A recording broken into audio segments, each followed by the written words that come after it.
Como opção de hardware, as mais diferentes opções. Falei do headset. Esse exemplo, por exemplo, do microfone dinâmico, eu estou mostrando aqui um Shure SM58, que é um microfone muito conhecido, que você vê ele na televisão, você vê ele lá no programa do Faustão, você vê os grandes apresentadores de TV, você vê ele em palco de bandas, de shows.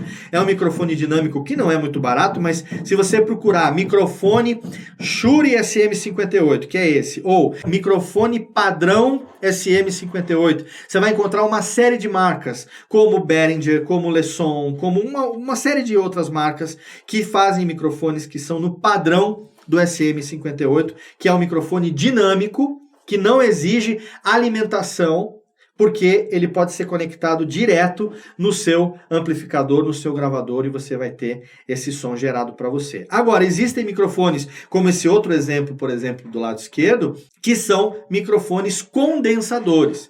Microfones condensadores têm uma captação muito mais sensível, mas eles precisam de alimentação elétrica, o chamado Phantom Power. Phantom Power geralmente é uma alimentação de mais 48 volts, que ela é gerada, seja por um equipamento chamado Phantom Power, seja por mixers que tem o Phantom integrado já, e aí ele precisa de eletricidade para funcionar. Se você compra um microfone condensador, que não é USB, tá? Que microfone condensador com conector XLR embaixo, que é esse conector de 3 pinos, e você vai querer ligar ele direto no seu computador para você poder gravar, você não vai escutar nada.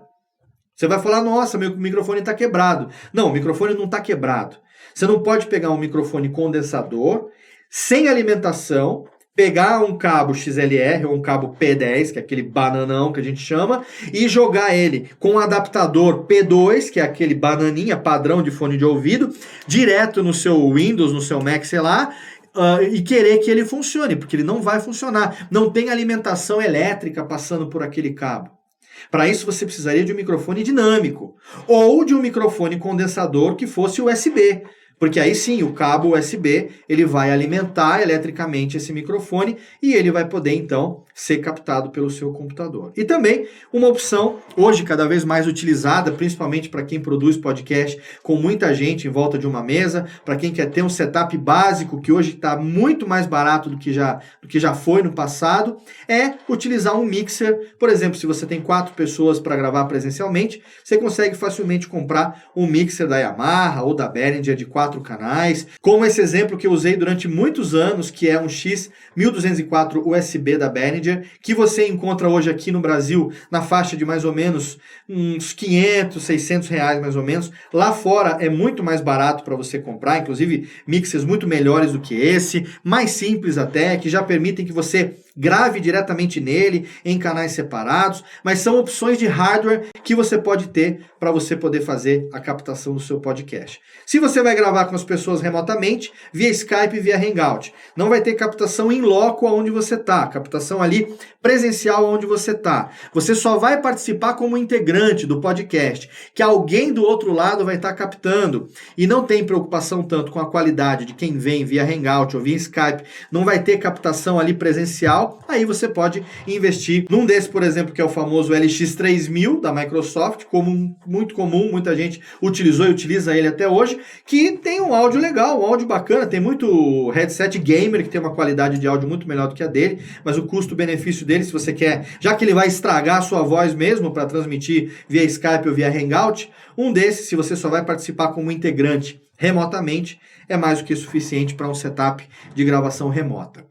Você tem também como opção de gravação microfones e gravadores, como a gente tem aqui esse exemplo que é o Zoom H4n, né? Lá na ponta você tem o Zoom H4n, que foi utilizado por muita gente, esse inclusive já saiu de linha. Agora você tem o H4n Pro, se eu não me engano, que é a nova versão do H4n, ele é mais robusto, mais redondinho.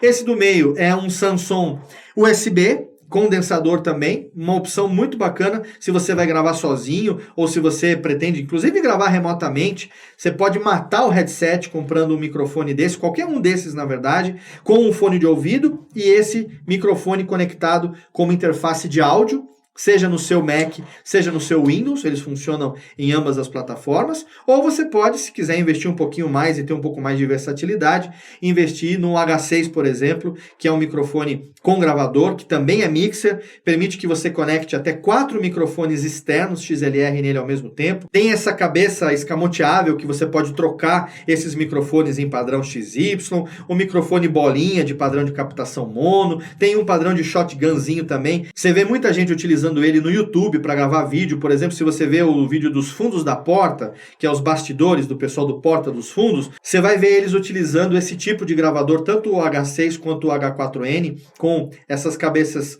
com shotgun, microfone shotgun, que é aquele compridinho direcional, junto com as câmeras, assim, dá uma olhada lá depois, vou deixar um link aqui para você poder ver alguns exemplos da utilização desses microfones, junto com câmeras DSLR, porque a captação deles é muito boa. Se você tem, por exemplo, presencialmente 4 pessoas e um H6, você põe 4 microfones em volta, uma pessoa conecta o fone de ouvido para monitorar a gravação e acabou. Você não precisa nem do computador para fazer esse tipo de gravação. Então, é o tipo de setup prático que você pode ter. Eu estou te mostrando aqui opções que são hoje em dia bastante utilizadas e que estão entre as milhares de opções de equipamento que você pode ter para você fazer as combinações possíveis de microfone, de fone de ouvido e de gravador para você poder captar o seu podcast. Aí você tem também os softwares de captação.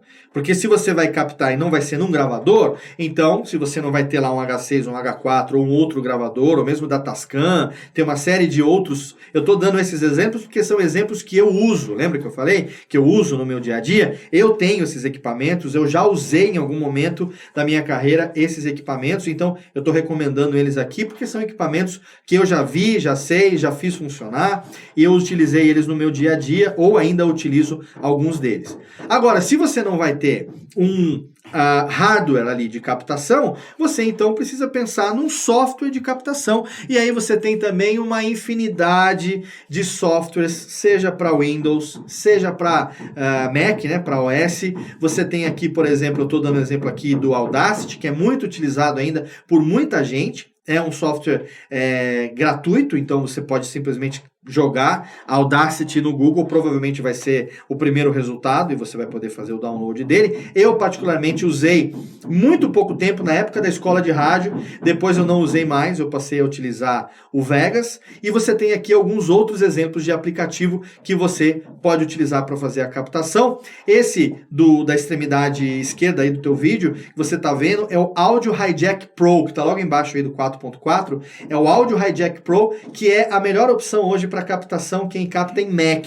Muita gente tem muita opção boa para o Windows, o próprio SoundForge, o próprio Vegas fazem isso. Agora no Mac, muitas vezes a pessoa tem dificuldade de achar um bom software de captação. Eu indico esse que é o Audio Hijack Pro, vou deixar o link aqui também para você que quiser conhecer. Tem uma licença paga, se eu não me engano custa $49, mas vale cada centavo, porque nesse sistema de drag and drop, de clique e arraste, você consegue configurar cada entrada de áudio do seu Mac para ele gravar num canal separado. Você pode pegar o Skype, o seu microfone, mais o que vem pelo browser, e você pode tocar música, fazer tudo ao mesmo tempo. Ele grava tudo em canal separado.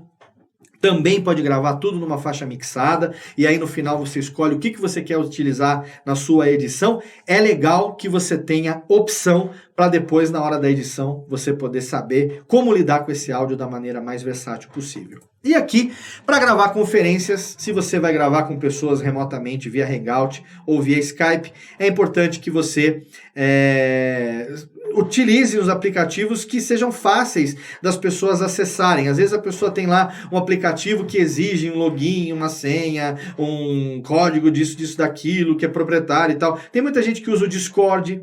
O Discord ele é mais para gamer, para multiplayer, mas ele também faz a função. Muita gente usa o Vitor, por exemplo, do Pelada na Net, utiliza o Discord para gravar os episódios do Pelada, e ele prefere porque se alguém está fazendo muito ruído, ele tem a opção de dar um mute naquela pessoa específica. Você pode mandar um invite, a pessoa entra, não precisa necessariamente ter o aplicativo instalado, porque ele tem uma opção via browser. É uma opção também o Discord, né? Eu estou precisando testar ele um pouco mais para talvez colocar ele futuramente eventualmente aqui como opção também. Mas hoje, as opções mais comuns são essas duas aqui, o Skype e o Hangout. É bom falar que o Skype já foi bem melhor. Eu, particularmente, não tenho utilizado mais o Skype no Radiofobia e nos meus podcasts. Há uns 2 anos, eu optei pelo Hangout, tanto pela qualidade da compressão de quem vem via Hangout, quando eu capto na minha mesa o Hangout, porque o Radiofobia ele funciona assim, eu tenho um mixer, eu gravo presencialmente, eu estou no meu estúdio, com o meu laptop gerando as trilhas, com o meu computador gerando as vinhetas, e com todos os outros convidados entrando via Hangout. E eu estou entrando com o microfone diretamente na minha mesa. Só que o Radiofobia eu gravo ele como se fosse rádio ao vivo, é tudo ao mesmo tempo, é tudo em tempo real. Trilha, vinheta e tudo. Então, o Hangout ele tem uma qualidade melhor de quem entra via Hangout para eu poder fazer a captação. O Skype tem apresentado uma instabilidade maior. O Hangout tem sido uma boa opção e além de ser do Google, um produto do Google, então é só a pessoa fazer o login com o Gmail dela para ela poder utilizar.